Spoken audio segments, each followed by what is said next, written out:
పొంగనూరు పట్టణంలో మాదక ద్రవ్యాల నివారణకు అవగాహన ర్యాలీ గురువారం నిర్వహించారు. ఎస్పీ డిగ్రీ కళాశాల విద్యార్థులు గోకుల్ సర్కిల్ వరకు ర్యాలీ నిర్వహించి ప్రతిజ్ఞ చేశారు. సిఐ సుబ్బారాయుడు మాట్లాడుతూ యువత మాదక ద్రవ్యాలకు దూరంగా ఉండాలని, వాటి కారణంగా జీవితాలు నాశనం అవుతున్నాయని అన్నారు. Municipal commissioner Madhusudan Reddy, police సిబ్బంది, విద్యార్థులు పాల్గొన్నారు.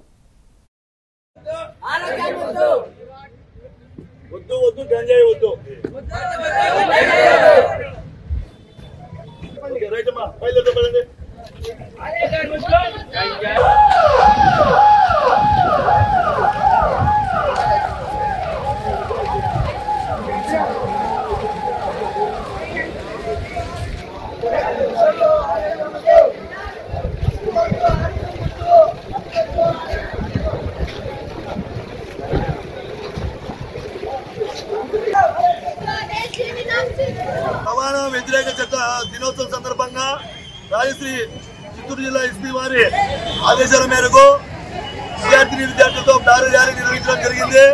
ఈ సందర్భంగా వారికి మాదక ద్రవ్యాల వినియోగం పట్ల, దానివల్ల జరిగే దుష్పరిణామాల పట్ల వారికి అన్ని కూడా వివరంగా చెప్పడం జరిగింది.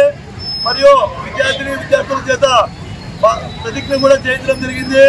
ఎవరైనా కూడా పొంగనూరు పట్టణంలో కానీ పొంగనూరు మండలంలో కానీ ఇటువంటి గంజాయి ఇతర ఏదైనా మాదక ద్రవ్యాలకు సంబంధించి సమాచారం ఉండే కదా 1972 టోల్ ఫ్రీ నెంబర్ కానీ లేదా పొంగనూరు పోలీస్ స్టేషన్ సిఐ గారి నెంబర్ కానీ సమాచారం తెలియజేస్తుందో కోరుకుంటూ ఈ కార్యక్రమాన్ని చేసినందుకు మన మున్సిపల్ కమిషనర్ గారికి మరియు ఎస్పీ కాలేజీ యాజమాన్యానికి ధన్యవాదాలు తెలుపుకుంటూ మీడియా మిత్రులకు ఈ సందర్భంగా ధన్యవాదాలు తెలుపుకుంటూ సెలవు తీసుకుంటున్నాను.